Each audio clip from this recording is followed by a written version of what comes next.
आज देश के लगभग, ये आंकड़ा याद रखना,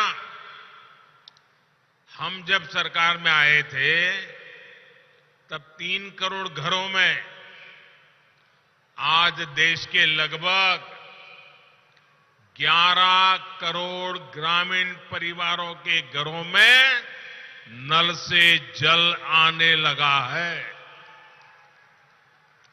यानी हमारी सरकार ने देश में 8 करोड़ नए ग्रामीण परिवारों तक पाइप से पानी पहुंचाया है और इसमें कर्नाटका के भी 35 लाख ग्रामीण परिवार शामिल हैं। मुझे खुशी है कि यादगीर और रायचूर में हर घर जल की कवरेज कर्नाटका और देश की कुल औसत से भी अधिक है। और जब नल से जल घर में पहुंचता है ना, तो माताएं बहनें मोदी को भरपूर आशीर्वाद देती है। हर दिन जब पानी आता है, मोदी के लिए उनके आशीर्वाद बहने शुरू हो जाते हैं। आज जिस योजना का शिलान्यास हुआ है, उससे यादगीर में घर घर नल से जल पहुंचाने के लक्ष्य को और गति मिलेगी। जल जीवन मिशन का एक और लाभ मैं आपके सामने रखना चाहता हूं। एक स्टडी में सामने आया है कि भारत के जल जीवन मिशन की वजह से हर साल 1.25 लाख से अधिक बच्चों का जीवन हम बचा पाएंगे। आप कल्पना कर सकते हैं, 1.25 लाख बच्चे प्रति वर्ष मौत के मुख में जाने से बच जाते हैं, तो ईश्वर भी तो आशीर्वाद देता है साथियों, जनता जनार्दन भी आशीर्वाद देती है। साथियों, दूषित पानी की वजह से हमारे बच्चों पर कितना बड़ा संकट था और अब कैसे हमारी सरकार ने आपके बच्चों का जीवन बचाया है। भाइयों और बहनों, हर घर जल अभियान डबल इंजन सरकार के डबल बेनिफिट का भी उदाहरण है। डबल इंजन यानी डबल वेलफेयर, डबल तेजी से विकास। कर्नाटका को इससे कैसे लाभ हो रहा है, आप लोग तो भली भांति जानते हैं। केंद्र सरकार किसानों के लिए पीएम किसान सम्मान निधि योजना के तहत 6,000 रुपये देती है। वहीं कर्नाटका सरकार इसमें 4,000 रुपया और जोड़ती है ताकि किसानों को डबल लाभ हो। यहां यादगीर के भी लगभग 1.25 लाख किसान परिवारों को भी पीएम किसान सम्मान निधि के लगभग 250 करोड़ रुपए मिल चुके हैं।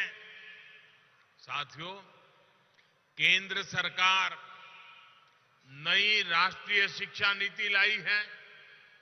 वहीं कर्नाटका सरकार विद्या निधि योजना से गरीब परिवारों के बच्चों की अच्छी शिक्षा में मदद कर रही है। केंद्र सरकार महामारी और दूसरे संकटों के बावजूद तेज विकास के लिए कदम उठाती है। वहीं राज्य सरकार इसका लाभ उठाते हुए कर्नाटका को देश में निवेशकों की पहली पसंद बनाने के लिए आगे बढ़ रही है। केंद्र सरकार बुनकरों को मुद्रा योजना के तहत मदद देती है। वहीं कर्नाटका सरकार महामारी के दौरान उनका ऋण माफ करती है और उन्हें आर्थिक सहायता भी देती है। तो हुआ ना डबल इंजन का, यानी डबल बेनिफिट। साथियों, आजादी के इतने वर्षों बाद भी अगर कोई व्यक्ति वंचित है, कोई वर्ग वंचित है, कोई क्षेत्र वंचित है, तो उस वंचित को हमारी सरकार सबसे ज्यादा वरीयता दे रही है। और वंचितों को वरीयता, ये है हम लोगों का कार्य करने का राह है, संकल्प है, मंत्र है। हमारे देश में दशकों तक करोड़ों छोटे किसान भी हर सुख सुविधा से वंचित रहे। सरकारी नीतियों में उनका ध्यान तक नहीं रखा गया। आज यही छोटा किसान देश की कृषि नीति की सबसे बड़ी प्राथमिकता है। आज हम किसान को मशीनों के लिए मदद दे रहे हैं, ड्रोन जैसी आधुनिक टेक्नोलॉजी की तरफ ले जा रहे हैं, नैनो यूरिया जैसी आधुनिक खाद उपलब्ध करा रहे हैं। वहीं दूसरी तरफ प्राकृतिक खेती को भी प्रोत्साहित कर रहे हैं। आज छोटे किसान को भी किसान क्रेडिट कार्ड दिए जा रहे हैं। छोटे किसान, फिर भूमिहीन परिवारों को अतिरिक्त आय हो, इसके लिए पशुपालन, मछली पालन, मधुमक्खी पालन, उसके लिए भी मदद दी जा रही है। भाइयों और बहनों, आज जब मैं यादगीर आया हूं तो कर्नाटका के परिश्रम किसानों का एक और बात के लिए भी आभार व्यक्त करूंगा। ये क्षेत्र दाल का कटोरा है। यहां की दालें देश भर में पहुंचती है। बीते 7-8 वर्षों में अगर भारत ने दालों के लिए अपने विदेशी निर्भरता को कम किया है, तो इसमें उत्तर कर्नाटका के किसानों की बहुत बड़ी भूमिका है। केंद्र सरकार ने भी इन 8 वर्षों में किसानों से 80 गुना अधिक दाल एमएसपी पर खरीदी। 2014 से पहले जहां दाल किसानों को कुछ 100 करोड़ रुपए मिलते थे, वहीं हमारी सरकार ने दाल वाले किसानों को 60,000 करोड़ रुपए दिए हैं। अब देश खाद्य तेल में आत्मनिर्भरता के लिए भी विशेष अभियान चला रहा है। इसका लाभ भी कर्नाटका के किसानों को जरूर उठाना चाहिए। आज बायोफ्यूल, इथेनॉल के उत्पादन और उपयोग के लिए भी देश में बहुत बड़े स्तर पर काम चल रहा है। सरकार ने पेट्रोल में इथेनॉल की ब्लेंडिंग का लक्ष्य भी बढ़ा दिया है। इससे भी कर्नाटका के गन्ना किसानों को बहुत लाभ होने वाला है। साथियों, एक और बड़ा अवसर आज दुनिया में पैदा हो रहा है, जिसका लाभ कर्नाटका के किसानों, विशेष रूप से छोटे किसानों को जरूर होगा। भारत के आग्रह पर संयुक्त राष्ट्र ने, यूनाइटेड नेशन ने इस वर्ष को इंटरनेशनल ईयर ऑफ मिलेट घोषित किया है। कर्नाटका में ज्वार और रागी जैसे मोटे अनाज की बहुत पैदावार होती है। अपने इस पौष्टिक मोटे अनाज की पैदावार बढ़ाने और इसे विश्व भर में प्रमोट करने के लिए डबल इंजन सरकार प्रतिबद्ध है। मुझे विश्वास है कि कर्नाटका के किसान इसमें भी अग्रणी भूमिका निभाएंगे। भाइयों और बहनों, उत्तर कर्नाटका की एक और चुनौती को हमारी सरकार कम करने का प्रयास कर रही है।